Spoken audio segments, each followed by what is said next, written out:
Been a fair bit of work gone into making this system, but I've tried to make it so that both halves are independent of each other, at least to a majority extent.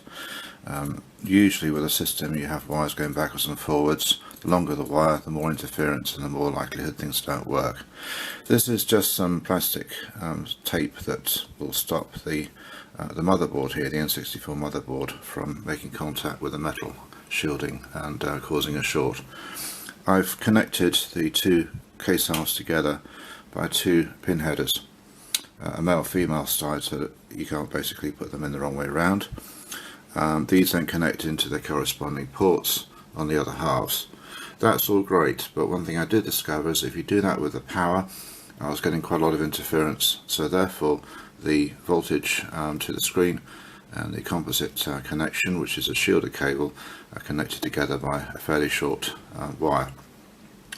One of the big issues with making one of these handheld systems is making the system close, because things are quite tight inside, and that's why the majority of the parts on the screen board have been relocated. It looks a bit messy, but it works, and it reduced by about 3mm, which is all that was required ultimately. This is the low LED light circuit. So when the batteries get to just over 7 volts, then they will show a white light and then a red light afterwards, indicating of course that the batteries need to be changed. Wherever possible, I've used screw posts to hold in the various connections. Here, for example, with all the bottom contacts. The joystick is a very reliable one, but it's also very, very thick. It's not an official Nintendo one, it's a third-party controller, but in my experience they work extremely well, feel very nice, and they also last a long time. Downside is that they take a considerable amount of space, which is why the cavity in here has to be left empty. As far as the rest of the system is concerned, the motherboard has a fan underneath it to keep it cool, and heat sinks of course. It's screwed in by a single screw underneath here, so that I can then use some screw posts to connect the two halves together. Two speakers of course. There's also the TV output and the earphone jack, which is down here. The green one is the earphone, the black one is a TV out. I put a couple of ventilation holes in here. There's also air intake from underneath, which you'll see when the case is closed. And apart from that, as you see, it's all basically protected to stop from shielding. This is the memory card, which the battery compartment has been relocated to underneath here, just to basically make sure that you don't need to open the case up for any particular reason.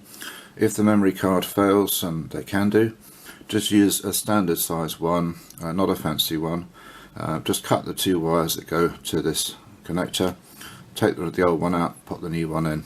I've made it detachable, hence the port that's down here, which is connecting directly to the controller board, which of course connects to the main system. This is the volume control. Basically has two functions. If you want to use TV output, then what you would want to do is to flick the switch to turn the internal screen off, but also you wouldn't want the internal audio coming from the speakers, so you would turn this down to 0. If you want to use headphones, and of course you would adjust this accordingly, and also for the normal internal speaker volume. So it serves a couple of purposes. This is the last handheld portable that I'm making using vacuum forming. Vacuum forming can look quite nice, but to make it look quite decent takes a lot of work, and frankly it's not an exact science. Also, when you're making a system like this, you're basically trying to make everything cram into tiny spaces and use every crevice. That's one of the reasons that the systems I'll do after this will be purely for the tabletop. But anyway, let's get on to this system. It uses a 7-inch widescreen LCD. This is a third-party N64 controller. I look particularly like these ones because they are very responsive and they do last a long time. Of course, the standard buttons, which came from the same controller, and start, Let's concentrate on a few other parts. This is the volume control. Now if you're going to use TV output, you'll want to set this down to 0 and of course turn it anti-clockwise. But of course you've got the internal speakers, so that's the primary feature for this, and also for the headphones. There's a very, very tiny buzz on the audio, but it's barely noticeable. One thing though, to try to keep the system integrated, so you don't need to make any reason to open up the system. This is for the memory card. It uses a standard 3-volt little lithium battery. I can't send the system with any batteries whatsoever, even a little battery like this, otherwise the system basically will not be insured, and there's always a risk then that the system could get thrown into the incinerator by the courier companies. So there's absolutely no batteries in here whatsoever. But it does mean for you to use the memory card, you basically use one of these, you pop it with the flat side upwards, and then you just push it straight in and true.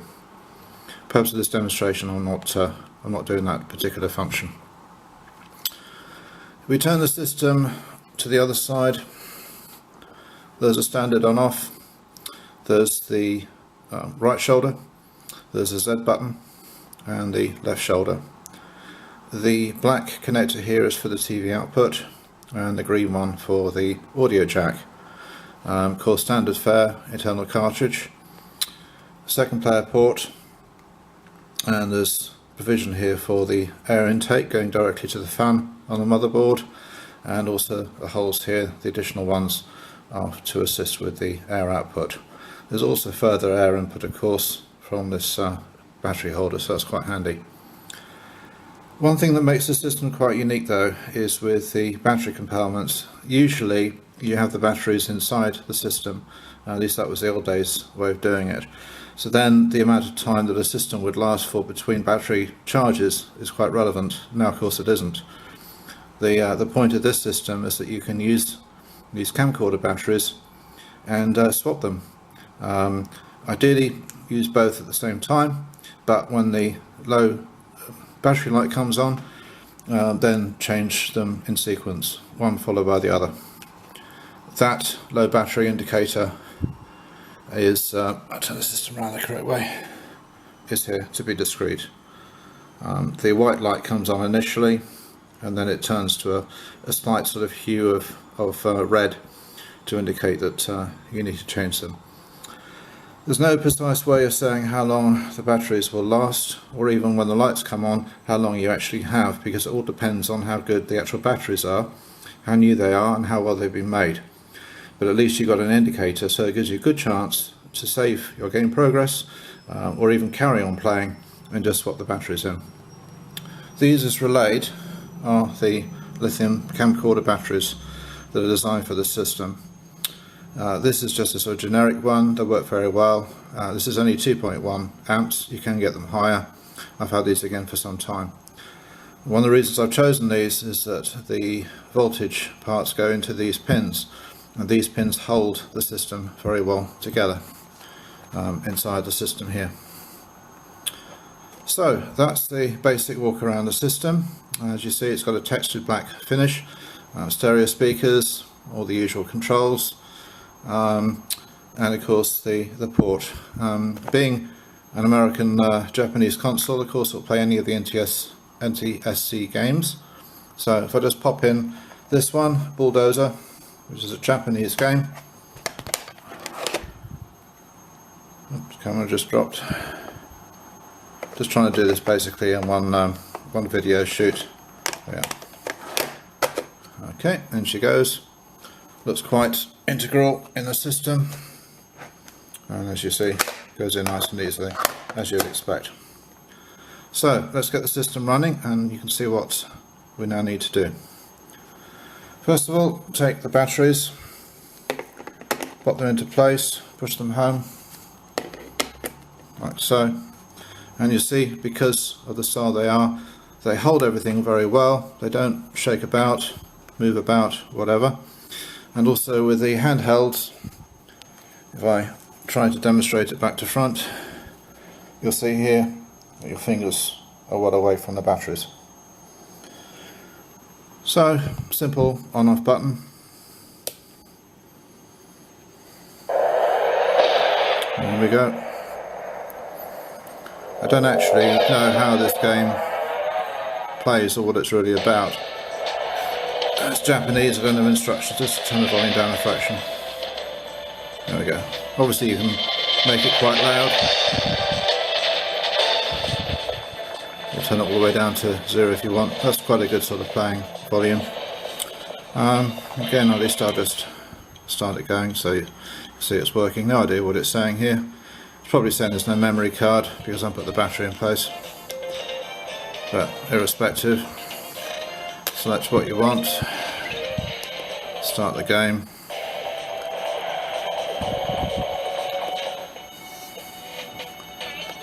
So I'm not really sure exactly what's going on here.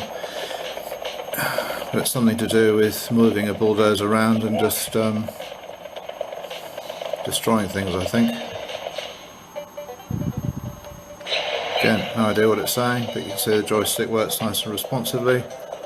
And of course you get on and play the game as however it's designed to do. Screen image quality, as you see, is actually very, very good. It is working on composite video, but frankly the N64 composite is almost as good as RGB, which might define logic, but yeah, forward, backwards, whatever. Yeah.